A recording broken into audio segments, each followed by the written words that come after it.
Film की शुरुआत में हम एक कपल को देखते हैं जो अपने बच्चे को लेकर स्टेला नाम की औरत के पास आए होते हैं। दरअसल स्टेला आत्मा या डीमन जैसी चीजों को देख और सुन सकती है, इसलिए वो काफी लंबे समय से इनसे परेशान लोगों की मदद करती है। वो कपल स्टेला से बताता है कि जब से उनके बच्चे ने एक जिप्सी औरत का नेकलेस चुराया है तब से उसे लगातार अजीब आवाजें सुनाई दे रही है, और जब हमने ये नेकलेस वापस लौटाने की कोशिश की तो उस जिप्सी औरत ने इसे लेने से साफ मना कर दिया। फिलहाल अब उस बच्चे की मदद करने के लिए स्टेला उसे घर के अंदर लेकर आती है, जहां वो उस बच्चे के अंदर के डीमन से बात करने की कोशिश भी करती है। तभी फिर अचानक से डीमन वहां मौजूद सभी लोगों को चोट पहुंचाने लगता है, और अब देखते देखते एक जगह की धरती पूरी तरह से फट जाती है, जहां से फिर डीमन का हाथ बाहर निकलता है जो उस बच्चे को लेकर नर्क में चला जाता है। जो देख वहां खड़े सभी लोग एकदम दंग रह जाते हैं, और स्टेला उस डीमन के लिए कहते हैं कि हम फिर से जरूर मिलेंगे। डीसी के साथ ये सीन यहीं कट हो जाती है। अब अगले सीन में हमें 40 साल बाद का समय दिखाया जाता है, जहां हम क्रिस्टीन नाम की एक लड़की को देखते हैं जो एक लोकल बैंक में लोन ऑफिसर का काम करती है। साथ ही अपने काम को वो काफी ज्यादा मेहनत के साथ करती है ताकि उसका असिस्टेंट मैनेजर की पोस्ट पर प्रमोशन हो जाए।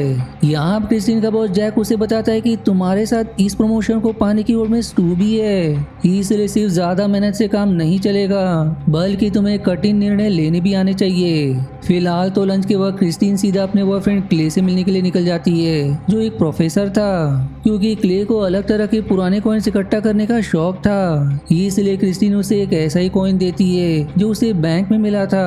अब कॉइन पाकर क्ले काफी खुश होता है और उस कॉइन को एक लिफाफे में डालकर बैग में रख देता है। पर क्रिस्टीन जब लंच करने के बाद बाहर वहां से वापस जा रही होती है तभी क्ले के पास उसकी माँ का फोन आता है, जो क्ले से कह रही होती है कि तुम्हें क्रिस्टीन से बेहतर लड़की के साथ होना चाहिए।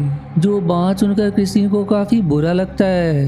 अब इसके बाद क्रिस्टीन बैंक में वापस आकर देखती है कि स्टू जैक को किसी कॉन्सर्ट की टिकट देकर अपनी तरफ करने की कोशिश कर रहा है, जो देख क्रिस्टीन थोड़ा दुखी हो जाती है। उसी दिन अब क्रिस्टीन के पास मैरी नाम की एक जिप्सी औरत आती है। दरअसल मैरी ने जो लोन लिया था उसके पैसे चुकाने में उसे काफी दिक्कत हो रही थी, इसलिए वो चाहती थी कि उसके लोन चुकाने के समय को थोड़ा सा और बढ़ा देना चाहिए ताकि मैरी को उसे चुकाने का समय मिल जाए।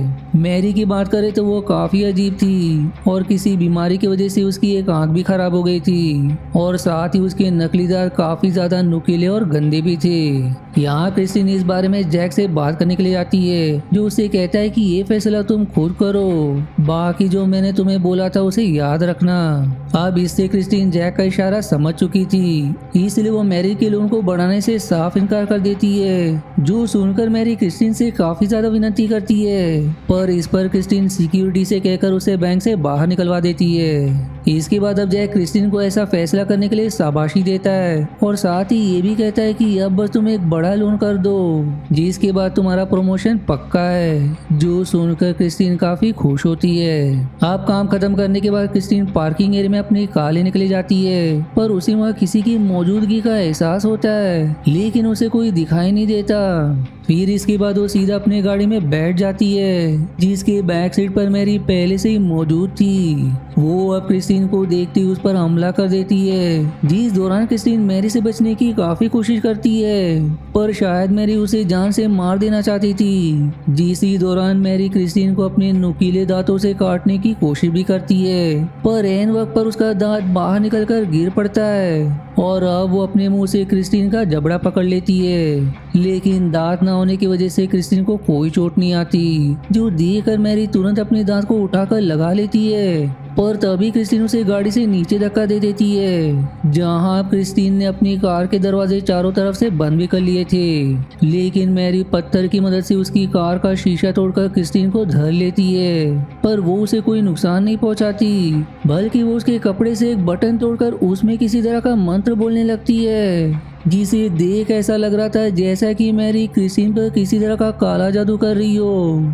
जो देख पता नहीं क्रिस्टीन को क्या हो जाता है कि वो वहीं बेहोश हो जाती है, और फिर मैरी ये कहकर वहां से चली जाती है कि अब तुम मेरे पास गिड़गिड़ाते हुए आओगी, जैसे कि मैं तुम्हारे पास गई थी। फिर कुछ देर बाद जब क्रिस्टीन को होश आता है तो वहाँ पुलिस और क्ले को देखती है, जिन्हें सारी डिटेल्स देने के बाद वो क्ले के साथ घर के लिए निकलती है, जहाँ रास्ते में उसे काफी अजीब आवाजें सुनाई दे रही थी, लेकिन क्ले को ऐसा कोई आवाज नहीं आ रही होती।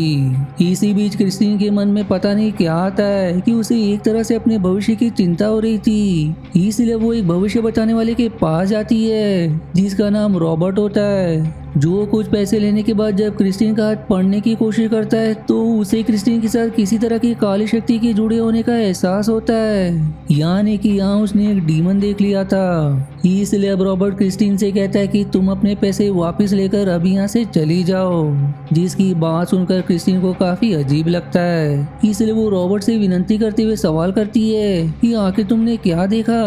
इस पर अब रॉबर्ट कहता है कि तुम्हारे भविष्य के साथ एक डीमन को जुड़ा हुआ देखा गया है, और सवाल भी करता है कि क्या किसी ने तुम्हारा बटन तोड़कर उसमें किसी तरह का काला जादू किया था, जिस पर अब क्रिस्टीन अपनी जेब से वही बटन बाहर निकालती है, जिसे देखकर रॉबर्ट एकदम से डर जाता है और कहता है कि तुम्हें उस बूढ़ी औरत ने कर्ज दिया है, जिसके तहत अगले 3 दिनों में वो तुम्हें लेने के लिए जरूर आएगा।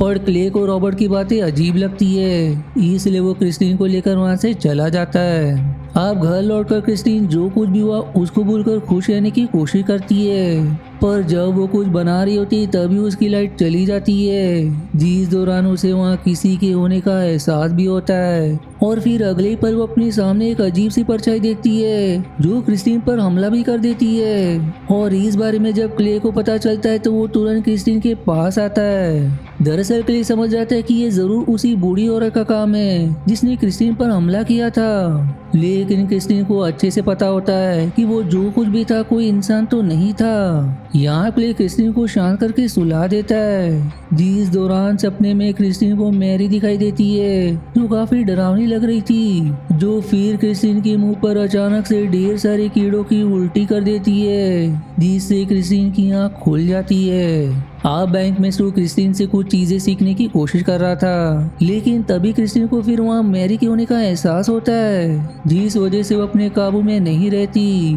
जो स्टू को डांट कर वहाँ से भगा देती है। यहाँ क्रिस्टीन का ऐसा बर्ताव देखकर जैक उससे बात करने के लिए आता है, पर उसी वक्त क्रिस्टीन के नाक और मुंह से खून बहने लगता है, और फिर अचानक से क्रिस्टीन जैक के ऊपर खुद की उल्टी करने लग जाती है, जिससे जैक भी पूरी तरह भीग जाता है। इससे अब क्रिस्टीन को समझ नहीं आ रहा होता कि ये उसके साथ हो क्या रहा है, इसलिए फिर वो वहाँ से मुंह दबाकर भाग जाती है, और इसी मौके का फायदा उठाकर स्टू क्रिस्टीन का एक लोन फाइल चुरा लेता है। इसके बाद अब क्रिस्टीन यहाँ से सीधा मैरी के घर जाती है, जहाँ उसकी मुलाकात मैरी के पोती से होती है। हालांकि मैरी की पोती उसे अंदर आने नहीं देना चाहती थी, लेकिन यहाँ क्रिस्टीन कहती है कि मुझे सिर्फ एक बार माफी मांगने का मौका दे दो, जो सुनकर अब वो उसे अंदर बुलाती है, जहाँ क्रिस्टीन अपने सामने मैरी की लाश को पड़ा देखती है, यानी कि उनकी मृत्यु हो चुकी थी और आज उनका फ्यूनरल है। यहाँ क्रिस्टीन अचानक से ही मैरी की लाश के ऊपर गिर जाती है, और अब एक बार फिर से मैरी का मुंह क्रिस्टीन के जबड़े में फंस जाता है, जिससे वो बहुत बुरी तरह से डर जाती है। फिर सभी मैरी की लाश को उठाकर वापस उसी जगह पर रखते हैं, और अब मैरी की पोती क्रिस्टीन से ये कहती है कि तुम्हें अब कोई नहीं बचा सकता। इसके बाद अब क्रिस्टीन यहाँ से सीधा रॉबर्ट के पास ये जानने के लिए जाती है कि आखिर उसके साथ हो क्या रहा है। इस पर अब रॉबर्ट उसे बताता है कि मैरी ने तुम्हें कर्ज किया है कि लामिया नाम का डीमन तुम्हारी सोल अपने साथ ले जाए। वो ये भी शेयर करता है कि लामिया डीमन का ये कर्ज सिर्फ जिप्सीज लोग ही दूसरों को दे सकते हैं, और जिस भी चीज पर यह कर्ज दिया जाता है लामिया डीमन अगले 3 दिनों में सोल को अपने साथ नर्क में लेकर चला जाता है, जिसकी भी वो चीज हो, और अगर तुम ये बटन जला या फेंक दोगी तब भी तुम्हारी सोल को वो जरूर ले जाएगा। वो अब क्रिस्टीन को एक किताब दिखाते हुए ये बताता है कि इसमें लामिया डीमन से पीछा छुड़ाने का एक रास्ता लिखा हुआ है। कहा गया है कि किसी जानवर की अगर बलि दे दी जाए तो शायद लामिया तुम्हारा पीछा छोड़ दे। अब इसके बाद क्रिस्टीन सीधा घर चली आती है, जहाँ इस बार लामिया डीमन उसे हवा में उठाकर कई बार पटकता है, जिससे क्रिस्टीन बहुत ही बुरी तरह डर जाती है, जो तुरंत जाकर अपनी पालतू बिल्ली को मार देती है। फिर कुछ देर बाद उससे मिलने के लिए क्ले आता है, जो क्रिस्टीन से बताता है कि आज डिनर पर मेरे माता पिता तुमसे मिलना चाहते हैं, जिसके लिए क्रिस्टीन तुरंत तैयार हो जाती है, क्योंकि उसे लग रहा था कि बलि देने से शायद अब सब कुछ ठीक हो रहा है। इसलिए वो अच्छे से तैयार होकर डिनर के लिए जाती है। पर फिर अचानक से उसे कुछ आवाजें सुनाई देने लगती है। लेकिन क्रिस्टीन उन चीजों को नजरअंदाज करके क्ले की माँ के बातों को अच्छे से जवाब देती है। पर इसी दौरान अचानक से उसे सामने रखे केक के टुकड़े में मैरी की एक आंख दिखाई देती है और साथ ही उसके मुंह से एक मक्खी उड़कर बाहर निकलती है, जो देख क्ले के माता पिता को लगता है कि जरूर इस केक में मक्खियां रह गई होगी। लेकिन इतना कम नहीं था कि तभी क्रिस्टीन को दरवाजे से लामिया के पास आने की आवाज आती है। इसलिए वो उस तरफ एक ग्लास फेंक कर मारती है, जिसके बाद वो यहाँ से रोते हुए भाग जाती है। क्ले अब उसके पीछे जाने की कोशिश करता है, लेकिन उसकी माँ उसे रोक देती है क्योंकि उन्हें लग रहा था कि क्रिस्टीन पागल हो चुकी है। क्रिस्टीन अब फिर से रॉबर्ट के पास जाती है, जहाँ अब रॉबर्ट उससे कहता है कि इन सब चीजों में किसी की भी गारंटी नहीं होती, पर फिर भी हमें कोशिश करते रहना चाहिए क्योंकि तुम्हारे पास अब सिर्फ कल का ही दिन है, जिसके बाद लामिया तुम्हें अपने साथ ले जाएगा। इसलिए हमारे पास अब सिर्फ एक ही इंसान की उम्मीद बची हुई है, पर वो फ्री में ये काम नहीं करेंगी क्योंकि इसमें बहुत खतरा है। इसलिए कल तक तुम $10,000 का इंतजाम कर लो। इसलिए क्रिस्टीन अपने बॉस जैक के पास जाती है और उनसे पैसे की मांग करती है, जिसे वो अपनी सैलरी से चुका देगी, पर जैक उसे पैसे देने से इनकार कर देता है। साथ ही यहाँ क्रिस्टीन को ये भी पता लगता है कि जैक ने स्टू को प्रमोशन दे दिया है, जो बाहर जानकर क्रिस्टीन को बहुत दुख होता है। फिलहाल अभी उसे उन पैसों की सख्त जरूरत है, लेकिन उसे कोई रास्ता नहीं दिखाई देता। तभी फिर वहाँ पर क्ले क्रिस्टीन से मिलने के लिए आता है, जो उसे खुशखबर देता है कि मैंने रॉबर्ट को पैसे दे दिए और उसने तुम्हें एक जगह आने के लिए कहा है। यहाँ क्ले ने ये पैसे रॉबर्ट को सिर्फ इसलिए दिए क्योंकि वो क्रिस्टीन से प्यार करता था, बाकी उसे इन सब में बिल्कुल भी विश्वास नहीं था। हालांकि वो क्रिस्टीन को लेकर उसी घर के पास पहुंचता है जो हमने मूवी की शुरुआत में देखा था, जिसके अंदर क्रिस्टीन को अकेले ही बुलाया जाता है। और यहाँ क्रिस्टीन की मुलाकात स्टेला से होती है। वो अब क्रिस्टीन को 40 साल पहले हुई घटना के बारे में बताती है और समझाती है कि मैं सबसे पहले लामिया को अपने अंदर बुलाऊंगी, फिर तुम मेरे हाथ को इस बकरे के ऊपर रख देना। जो होते ही लामिया इस बकरे में चला जाएगा और फिर ठीक उसी वक्त मेरा असिस्टेंट उस बकरे की गर्दन को काट देगा। जो होते ही तुम इस कर्ज से मुक्त हो जाओगी। अब ये सब बताने के बाद स्टेला लामिया को बुलाने की प्रक्रिया शुरू कर देती है, पर वहाँ लामिया के बजाय ढेर सारी आत्माएं आ जाती है, जिन्हें स्टेला वहाँ से भगाने के बाद फिर से लामिया को बुलाती है। और फिर अगले पल लामिया स्टेला के अंदर प्रवेश कर जाता है। जो होते ही क्रिस्टीन उसके हाल को बकरे के ऊपर रख देती है। अब ये होते ही लामिया उस बकरे के अंदर चला जाता है, जिससे फिर शांत खड़ा बकरा काफी ज्यादा खुखार हो जाता है और इससे पहले कि उसे काटा जाता वो बकरा उल्टा स्टेला के असिस्टेंट के हाथ को ही काट लेता है, जिससे अब लामिया अब उसके अंदर आ जाता है, जो अब सबको मारने की कोशिश करता है, जिसके अंदर से फिर स्टेला किसी तरह लामिया को बाहर निकालती है। अब यहाँ ये प्रक्रिया पूरी नहीं हुई थी क्योंकि बकरे को मारा नहीं गया था, इसलिए लामिया का खतरा अब भी क्रिस्टीन के ऊपर मंडरा रहा था। यहाँ अब रॉबर्ट उसे कहता है कि अब तुम किसी तरह ये बटन किसी दूसरे इंसान को तोहफे में दे दो, शायद ये चीज तुम्हारी जान बचा ले। पर अब जब क्रिस्टीन क्ले के साथ वापस आ रही थी, तभी एक बूढ़े आदमी के उनकी गाड़ी के सामने आने की वजह से क्रिस्टीन का बटन वाला लिफाफा और क्ले के कागजात गाड़ी में गिर जाते हैं। क्ले अब क्रिस्टीन को उसका लिफाफा देने के बाद घर छोड़ देता है, जहाँ वो उसे कहता है कि मुझे कल लॉस एंजलिस ट्रेन स्टेशन पर मिलना, इस बार हम वीकेंड साथ बिताएंगे।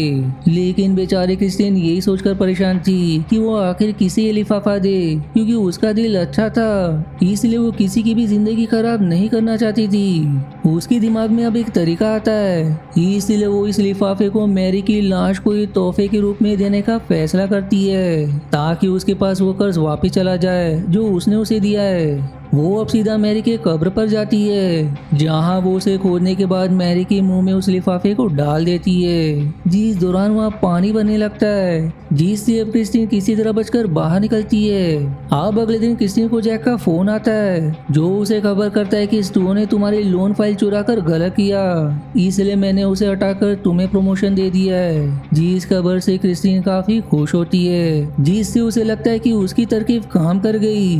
पर जब वो क्ले से मिलने पहुंचती है तो क्लेव उसे एक लिफाफा देते हुए कहता है कि कल मेरे सिक्के वाले लिफाफे से तुम्हारा लिफाफा बदल गया था, और फिर वो क्रिस्टीन को उसका बटन वाला लिफाफा वापस लौटा देता है। जिसे देख क्रिस्टीन के पैरों के नीचे से मानो जमीन ही खिसक जाती है, और तभी फिर अचानक से क्रिस्टीन रेलवे ट्रैक पर गिर जाती है। जिस वक्त वहां पर ट्रेन आ रही थी, लेकिन ट्रेन आती इससे पहले ही क्रिस्टीन के नीचे का पत्थर खिसकने लगता है और फिर नर्क का दरवाजा खुल जाता है, जिसमें से फिर लामिया निकलकर क्रिस्टीन को अपने साथ अंदर ले जाता है, और फिर इतना होते ही सब कुछ पहले जैसा हो जाता है। हालांकि ये सब क्ले के सामने ही होता है, जो देख उसे समझ नहीं आ रहा था कि ये क्रिस्टीन के साथ अभी क्या हुआ। जिस शॉकिंग एंडिंग के साथ ये मूवी यहीं समाप्त हो जाती है। आशा है आपको मेरी एक्सप्लेनेशन पसंद आई। यदि हाँ तो प्लीज वीडियो को लाइक करना और चैनल को सब्सक्राइब करके सपोर्ट करना ना भूलें। मिलते हैं अगले एक्सप्लेनेशन वीडियो में, तब तक के लिए धन्यवाद दोस्तों।